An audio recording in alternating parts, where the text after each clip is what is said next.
what is going on YouTube, friends, freaks, or just average individual trying to improve yourself.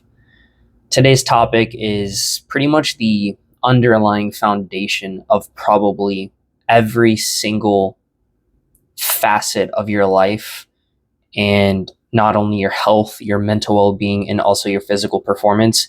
And it is my number one tip for anyone who's a natural athlete, or even just a casual. Like this is super duper important, and I'm gonna make that case here in today's video, and that is your sleep. Now, I know that sounds very common sense, but you'd be surprised the impacts of negative sleep. And there's a lot of disinformation, misinformation, a lot of quote unquote hard asses saying that you just sleep faster, or cut your sleeping time to get more productivity time. Obviously, that is a myth, very easily debunked in the scientific literature. A little bit about my background when it comes to sleep. I actually do have a diagnosed sleep disorder, which is sleep apnea. I will cover that later in this video, and we'll talk about the most common sleep disorders, and I'll touch on ways I'm mitigating that personally. But just getting into it, why should you even care about your sleep, right? A lot of people, especially in the westernized world, definitely take like long sleep duration for granted. A lot of 5-6 hour nights sprinkled intermittently throughout the week. Some people are sleeping as less as 5 to 4 hours. That is super duper detrimental, probably on almost every single facet of your health, and we'll jump into that later in the video. I will also be touching on a few substances that are pretty common these days and how that also affects your sleep quality. Later in the video, I'll share with you guys my kind of sleep routine and certain things that I do to help improve my own sleep quality. But jumping right into it, what is like the number one risk when it comes to not getting enough quality sleep? And the reason why I say quality is, we'll touch on that in a minute. Well, when you look at most of the research out, basically a lack in sufficient sleep and sleep quality is pretty much connected to early death. Short sleep, short life. Pretty ironic. I'm sure you guys know that a lot of people with that hyper crazy, like hard ass mentality will basically tell you, sleep when you're dead, right? Well, you'll be dead sooner if you don't sleep. So probably not a good strategy if you're trying to be the most advantageous, stable, strong, capable individual. You need to be getting your rest. Another one is also impact on your hormone levels. And in my personal opinion, I think that is like the number one misnomer or underrated thing that people aren't realizing when it comes to their sleep. And that's actually the inspiration for the title of this video. Is sleep is the number one thing you should be doing if you're a natural athlete trying to increase your athletic performance. Super clear cut in the data. Even if you're sleep deprived to like 6 hours, I think, let's pull the fucking data. So took a look at the data. If you're under sleeping like dramatically 5 to 6 hours a night, there's actually a study on this, I'll throw it up. You are decreasing your testosterone by about 10 to 15%, which if you actually did the calculation there, typically the older you get, past 30, your testosterone is dropping about 1 to 2% a year. So if you put that into context, you consistently sleeping 5 to 6 hours a night is like you being 10 years older with your hormonal age. Does that sound advantageous for you to be hitting your goals in the gym and your physique goals or strength goals or whatever it is, or even get yourself to lose more weight? Obviously not. I mean, the science is very clear cut. the lower your testosterone levels are, the higher your body fat. You're going to have mood issues. I mean, the list goes on and on, right? Confidence issues, inability to hold a lot of lean tissue. I mean, just total snowball effect there. Everyone's obsessed with their T levels, especially these kids, and they're always looking to how they can optimize their T levels. And a lot of times they'll get blood work done and see the numbers, and it doesn't say 900 or 1,000, and they immediately want to jump on TRT. And when I ask them, how's their sleep, most of the times I get a pretty jokingly answer, and that is not good. Why would you hop on TRT when you can literally improve your hormone levels by just getting good sleep? I mean, no brainer here, costs nothing, no side effects of getting good sleep. Simple. The second thing that sleep deprivation is actually strongly associated with is depression.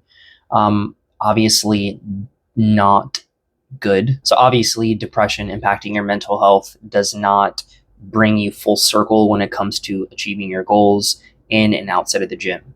Plain and simple. Another very interesting thing correlated to lack of sleep, and that is proven in the scientific literature, is actually an increase in your likelihood of injury, mostly due to coordination, balance, and these are things that are very repeatable and tested in the scientific literature. There was actually a very good meta-analysis on sports-related injuries and the correlation between their sleep and restfulness at the time of injury, and it was pretty astonishing, the results. Basically, almost a majority of the injuries were occurring when the individual, in this case an athlete, was sleep deprived or their sleep schedule was off during that time when they were injured. So super duper important that you're getting your rest. If you're just more of a casual and you don't really care about gym performance or your testosterone or your mood, or you don't really care about dying early or cancer, diabetes, and we'll even touch on diabetes topic in a sec, but the productivity, like the overall productivity loss from the lack of sleep just in the United States is in the hundreds of billions. Specifically, 411 bill, B with a bill. That's just in loss productivity from lack of sleep. There was actually a pretty good study on this. I'll throw up the chart. Basically went through a couple modernized countries. Obviously, there's more lack of sleep in modernized countries due to like screen time, all these amenities of modern life, lights in your house, etc., etc. And they actually went through all these countries and basically logged the potential days missed as well as the productivity loss from lack of sleep, and actually put an economic cost associated to the lack of sleep. Super duper interesting. Looks like between Canada, United States, United Kingdom, Germany, and Japan, you're looking at pretty much almost half a trillion loss in economic productivity annually, just from the lack of sleep. So not only is there a health cost, but there's an economic cost. So another very interesting thing about sleep and lack of sleep is that when you're not getting enough rest, you actually throw off another hormonal balance between ghrelin and leptin. And specifically, ghrelin is a hormone that is responsible for goiter, aka hunger. So when you don't sleep enough, you actually become more hungry.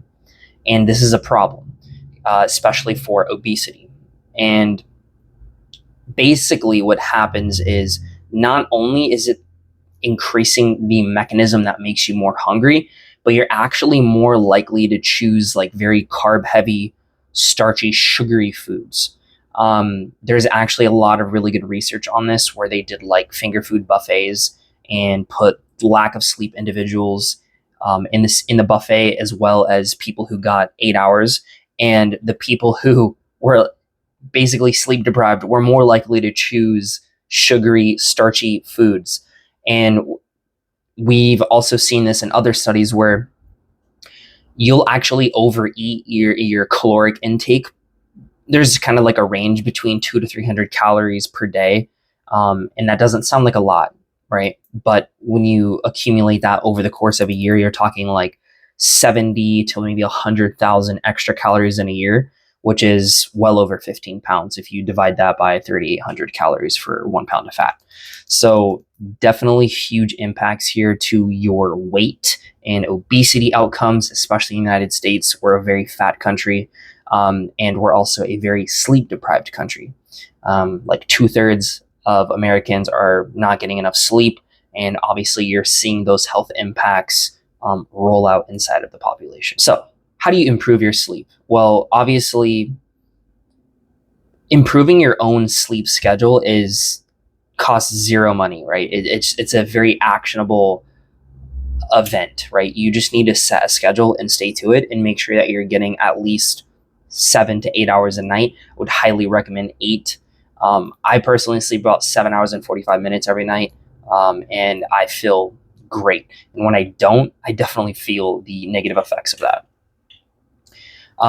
So what are some things that might be impacting your sleep negatively? The first I would definitely say is caffeine intake. A lot of people don't realize the half-life of caffeine. And so many people are super dependent on caffeine, and this is actually attributing to a decrease in your sleep quality. Obviously, caffeine is a stimulant. It has a very long half-life in the body and is also a quite powerful drug. If you take long break durations from caffeine and then consume caffeine even in the morning, you will notice your sleep. You'll be restless that night. I've actually done this before in the past when I would take breaks from caffeine and I would maybe have a cup of espresso or a cup of coffee, and literally like that night, even though I had it in the morning, I could not sleep that night. And that's because it's super duper powerful. And a lot of people are underestimating the effects that it does have on their sleep. I challenge you guys to quit caffeine and see how much you start dreaming. It's phenomenal. Now, the next two things that definitely impact your sleep as well, and it's all over in the scientific literature, on almost a similar function, but on the receptor level, it's a smidge different, and that is alcohol and THC consumption. Now, alcohol and THC both inhibit your ability to stay in REM longer. So your REM is not high quality. And the reason why that's really important is REM is like where you're coding memories for long-term storage. And there's a lot of other processes that are happening during REM that are super duper imperative for just like your mental well-being. Actually, when people are like really deprived of REM, they can like hallucinate. So definitely take a second look if you're having a nightcap or you're like smoking to go to bed. There's a very high scientific correlation between THC and alcohol use before bed and insomnia and lack of sleep quality. A lot of times people think like the perception of like especially pot or even alcohol is that it like puts you to sleep faster, which has been shown to be the case. But just because you're getting to sleep faster doesn't necessarily mean that the quality of your sleep overall is being improved. It is kind of like a self-perception thing. But when you do dive into the data, it's pretty clear cut. I'll throw some things, and I'll also leave the links down in the description to all these scientific studies that I'm kind of citing verbally here. Definitely huge impacts on those GABA receptors in your brain, which basically inhibit the REM process. And then obviously that has a lot of negative drawbacks on your daily performance and your own mental well-being. I know that's probably not a popular stance. There's a lot of people who drink and consume THC and they think that it's like giving them benefits, but there's trade-offs in with every single substance, right? Nothing is a miracle. It's a give and a take. and you need to be aware of those risks. So, kind of going hand in hand with sleep apnea, and there's actually two different types of sleep apnea. There is a upper airway resistance syndrome, or basically a constricting of your airway from the tongue. Maybe your throat is relaxing, and this is usually exhibited with a symptom of snoring or like super loud snoring. I'm sure all of us may experience like a partner waking you up during the night because they're snoring, then it's impacting your sleep, and there's kind of a vicious cycle there. But snoring is, especially if it's like really loud, is not something you should just ignore.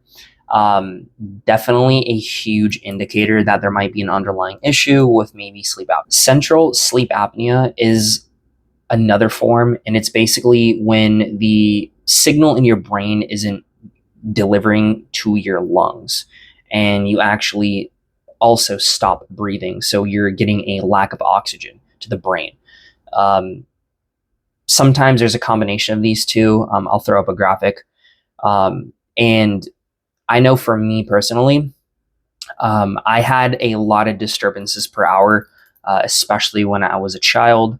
I did have about like 50, I believe, disturbances in an hour, which is super high. So I actually do use a CPAP to mitigate that. There's a lot of remedies that people have discussed, like breathing techniques. I know that a lot of people talk about nasal breathing to basically increase your capacity in your nasal cavity during the day. There's actually a lot of really interesting studies on like facial structure changes, and there's a lot of twin studies that are super duper interesting in regards to this, that basically when you're eating a lot of soft foods as a child and also mouth breathing, you're not developing this like dense, deep nasal cavity, and then also that reflects on your facial structure and your like jawline. So that could be something that maybe some people who are dealing with like a mild form of upper airway like obstruction can try. I'm not exactly sure on the scientific literature on that, so someone fact check me on that. But it does make sense that obviously if you're increasing your ability to breathe through your nose, and creating a stronger like palate, and also like the back of your throat is more robust, you're not breathing through your mouth all the time, that could help prevent some snoring during the night, which then obviously will be impacting your sleep less, because obviously snoring, you're like basically you're not getting enough oxygen when you're sleeping, which is having a huge impact on your REM and all your sleep cycles. I know for me personally, the CPAP is a very low amount of invasiveness. I was seeing a doctor who they were discussing the potential of actually breaking my jaw and moving it forward in the hopes to stop the tongue from hitting the back of the throat. But I'm not actually a huge snorer, so I didn't see much. I mean, it's very invasive surgery, a lot of recovery.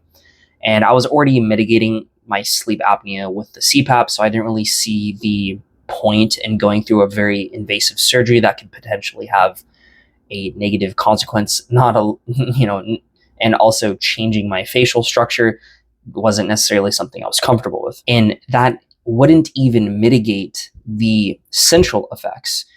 Since I wasn't really a big snorer, I was still getting some central disruption in my breathing pattern, which basically means that that jaw surgery wouldn't even have helped me at all. So definitely things to consider. Another pretty common sleep disorder would be insomnia. And this kind of goes hand in hand with restless leg syndrome, although that is least common. Insomnia is pretty much the most common, and then followed by sleep apnea, both types complex in the other two. But the interesting thing about insomnia is there's a lot of environmental impacts that could be related to this. It could be also substance impacted. I know that chronic THC users have like a 45% increase in insomnia, and the same goes for heavy levels of alcohol use. But another one that I obviously did mention before would be a lot of heavy caffeine use, right? Accelerated heart rate. It is a stimulant, could keep your mind up at night. But another thing that obviously impacts modern life is when you're looking at screens 24/7 and you're not getting that melatonin release due to the fact that you're stimulating your eye with light. Now, obviously, a lot of people wear blue light blocking glasses at nighttime. Not that much of a solid effect with the blue light blocking glasses. I don't know, maybe it's just subconscious. Maybe there's too much light coming into the sides of my eyes. But I have tried like just taking melatonin, and that does typically work for me, but I try to not do that too much because obviously you're taking a hormone and I want a more balanced sleep schedule. So you might be asking, like, what's like the number one thing when it comes to sleep? There's probably a few recommendations that I would give, and that is have a super dark room, so like blackout blinds. I actually use a noise filter, or like I keep a fan running, so like there's some low tone ambient noise. I do wear earplugs.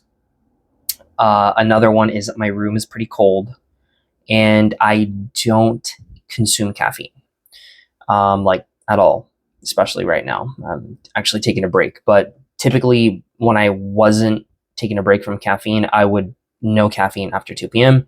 And obviously I don't drink. So, and I don't use THC. So I also use a sleep tracker. I just do it because I want to see like if I'm restless during the night, am I waking up? Am I like in deep sleep? Am I in REM? I'm not exactly sure how accurate those sleep trackers are as far as like really calculating your REM.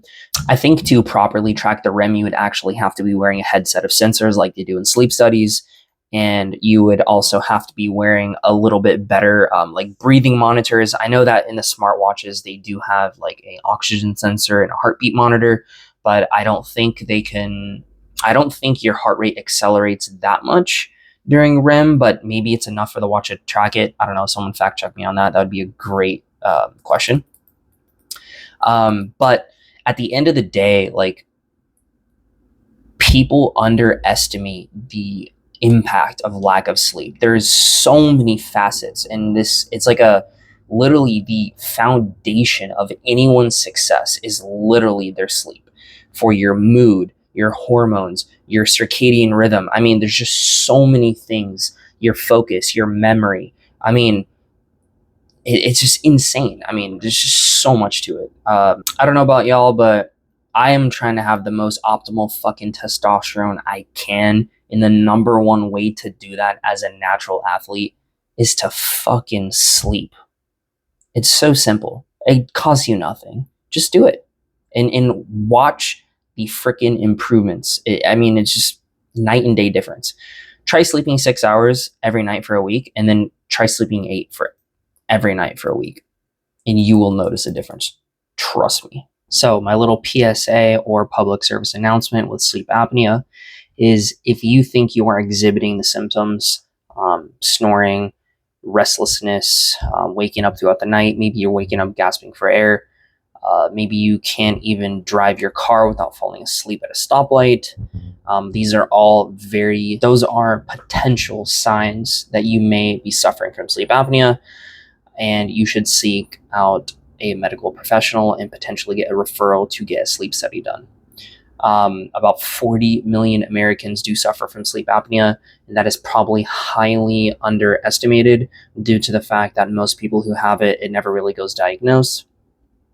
And if you are suffering from sleep apnea, unfortunately, you are going to be at risk for all-cause mortality, including all of those cardiovascular disease issues that are associated just with the lack of sleep.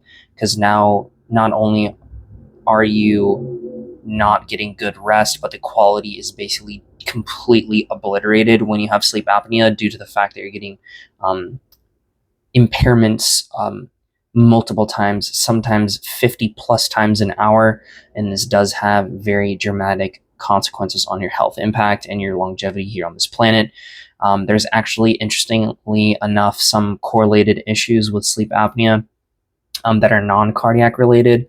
like problems with your kidneys, your thyroid, obviously mood, metabolism, performance, but like fatty liver disease is also common with sleep apnea, and a couple other things that are non-cardiac related that are still very detrimental to your health. So definitely get that checked out. If you know someone or you think you may be exhibiting symptoms of sleep apnea, definitely get those things checked out. But one thing that is very interesting that a lot of people don't consider is that the larger that your frame becomes and actually the thicker or the girth of your neck increases, this actually has a significant impact on the upper airway resistance aspect of sleep apnea, because the girthier your neck or the larger the circumference, it actually is constricting your airway even further.